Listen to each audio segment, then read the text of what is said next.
Chapter 11, Sunita in Space. As the chapter is very long, I have divided into parts, and in first video you have seen what do we understand by space. In the notes you have seen many more details of that space video. In the next part we are going to explore how Sunita went to space and explored space in her own views. We have seen what do we mean by space. Now, the first part, that is, who is Sunita Williams? Yes, Sunita Williams is an American astronaut of Indian origin. She is second woman astronaut to go to space after Kalpana Chawla, who died in Columbia disaster. An astronaut is a person who goes into space to learn about space and planets and other heavenly bodies. All these definitions we have seen in the previous video.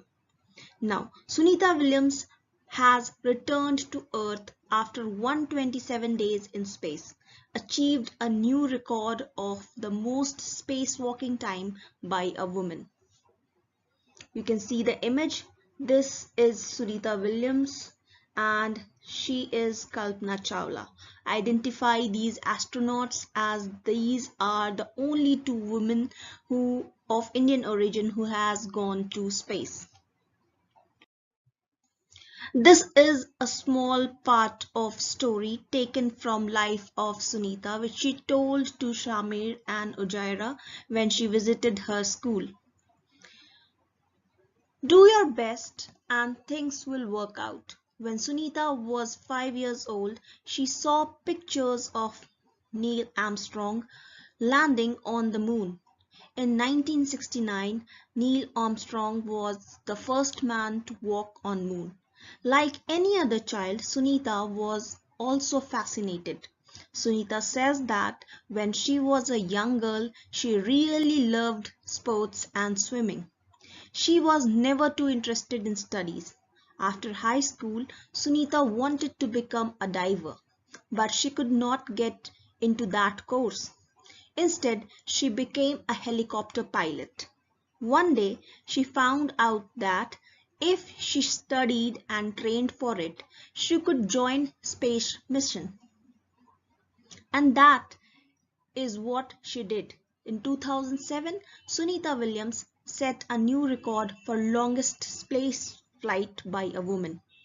Sunita often gives her own example to tell children, if you want something but you get something else, do not give up. Do your best and things will work out.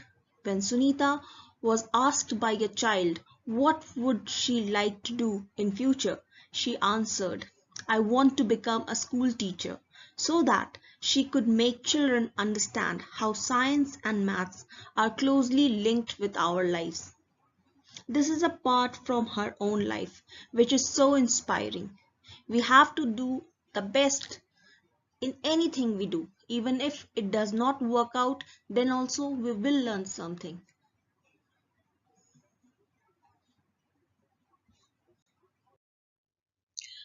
Reading from the book about Sunita's life in space. Sunita's experience of living in space. We could not sit at one place, we kept floating in the spaceship from one end to another. Yes, you can see in this image, it's very clear that they are floating in the spaceship. Water too doesn't stay at one place. It floats around as blobs. Now blob is a bubble of water.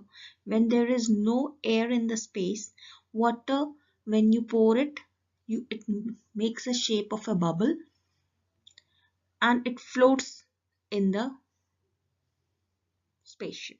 To wash our face or hands, we had to catch these blobs and wet paper with them. We ate differently there. The real fun was when all of us would float into the dining area of spaceship and catch the floating food packets. You can see in this image how people and food packets are floating. In space, there was no need to use comb. My hair kept standing all the time. In this image, you can see how Sunita is working and all her hair is standing. So no problem in working. Not being able to walk, we had to get used to floating around. We had to learn to do simple things differently. To stay at one place, we had to strap ourselves there.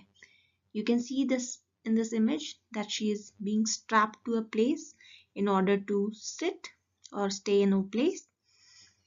Papers also had to be stuck on the wall of spaceship. It was a lot of fun living in space, but it was also difficult. Difficult as they have no gravity and they had no way to stand, so they have less control over their body. This is a picture from space. Earth looks like this.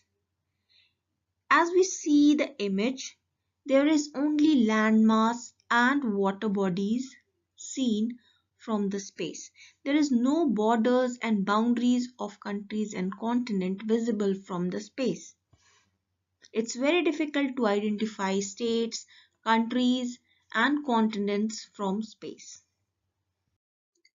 In the chapter, the students are excited as Sunita Williams is coming to visit the school.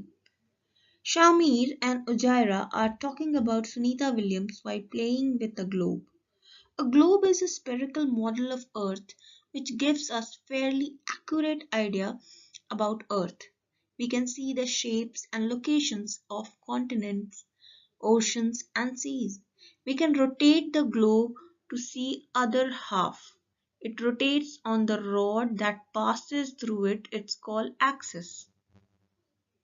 Yes, we can see here from North Pole to South Pole. Inside the globe, there is a rod. This is called axis.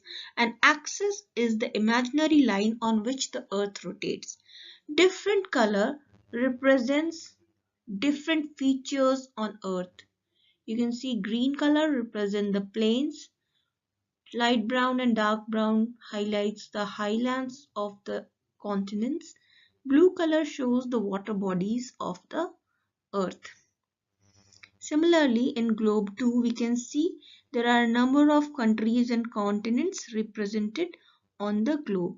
Once again, you can see many lines, horizontal lines and vertical lines. Yes, there are vertical lines and horizontal lines on the globe. Maps. Maps are representation of a place on a flat or two-dimensional surface. But Earth's spherical shape cannot be shown on a map. Here also we see lines, horizontal and vertical lines. These are imaginary lines that makes it easier for us to locate any place. Latitudes and longitudes are system of lines used to describe the location of any place on Earth. Lines of latitude runs in an east-west direction across the Earth. These lines are parallel to each other. The longest line, that is equator, is the center of latitudes. These latitude decrease as we go towards the poles. As we go to the North Pole, the line decreases. As we go towards the South Pole, the line decreases. The important lines of latitudes are equator at the centermost latitude of Earth, that is at 0 degree. As we go towards north, Tropic of Cancer, that is 23.5 degree north. Then comes Arctic Circle, that is 66.5 degree north. And finally, North Pole at 90 degrees. Further, when we move toward the south of equator, Tropic of Capricorn, that is 23.5 degrees south, Antarctic Circle 66.5 degrees south, and South Pole at 90 degrees. Now, lines of longitude runs in north-south direction. These lines are from North Pole to South Pole. All the lines of the longitude are of same length. The gap of between these lines is maximum at the equator. This is from where the equator will pass, and the gap between these lines is maximum at this position. As we go towards the poles, these line, the gaps decreases. They are 360 in number. The next thing is understanding the pull of gravity. As we know, Earth is round or spherical in shape, and we are on the surface of Earth. But yet, we do not fall. Why? That is because the Earth is huge and has a pull that attracts everything present on the surface of Earth towards itself. This pull is called gravitational pull of Earth. So this gravitational pull does not allow us to fall. In other words, you can see here in this picture also, gravity, a force that attracts objects to the center of the Earth. So every object, irrespective of whichever place it is standing, either it is in the North Pole or is it in the South Pole, they all are pulled with equal force towards the Earth. So anyone standing at any place is relative. It does not matter at what place or what time they are standing, the gravity remains the same. Gravity is the force that causes things to drop on Earth. It is also the force that keeps the planet in their orbit. Every physical object has a gravitational pull, including you. There are two major factors that determines the gravitational pull of objects. The first one is the mass, or how much matter it's made up of. The sun has great gravitational pull as it is massive, and you have no gravitational pull as you are so small or have less mass compared to Earth or sun. The next thing that matter is how close is the object. Stars in other part of universe have almost no pull on us, but the sun has huge pull because it is close. On Earth, gravity gives weight to physical objects, and moon's gravity causes ocean tides. Now, while talking about gravity, on the Earth, when we throw something up, it comes down. When we throw a ball up in air, it falls back. We are able to catch it. On the Earth, we don't keep floating around. We will fill a glass or a bucket with water. It stays there. It doesn't float around in blobs, as Sunita Williams says. It is something special about the Earth that makes this happen. The Earth pulls everything towards itself. Can you now say why Sunita's hair kept standing? Yes, because there was no gravity to pull her hair or her down towards any specific thing. Think why water flows downward on any slope. On mountains too, water flows downwards, not upwards. Yes, because of gravity. Similarly, due to Earth's gravity, the air is also dense near the surface of Earth and becomes thinner as we move away from the surface. That's why when we reach to the space area, there is no air or very thin or very less particles of air. Now we are end of this video and your favorite part is here. Yes, it is your quiz time. What is the shape of Earth? Why can't we see the shape of Earth while we are on it? The shape of Earth is curved. It is spherical. We cannot see the shape of Earth because of its large size.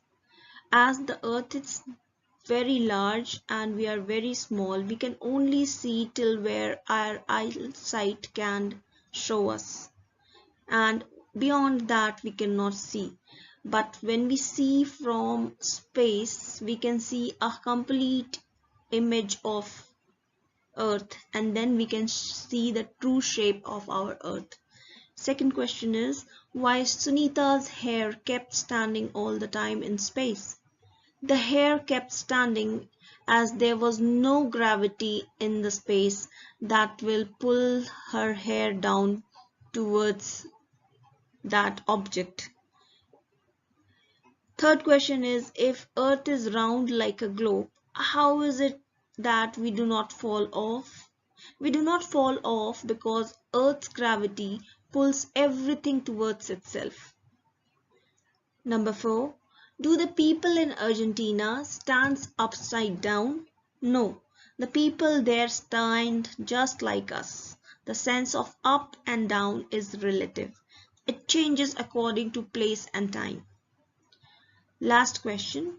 What are the lines that were present on globe but not on the image from space? These are the imaginary lines drawn on globe to make easier for us to locate any place on it. There are two types of imaginary lines, latitude and longitude. That's the end of this part. Thank you.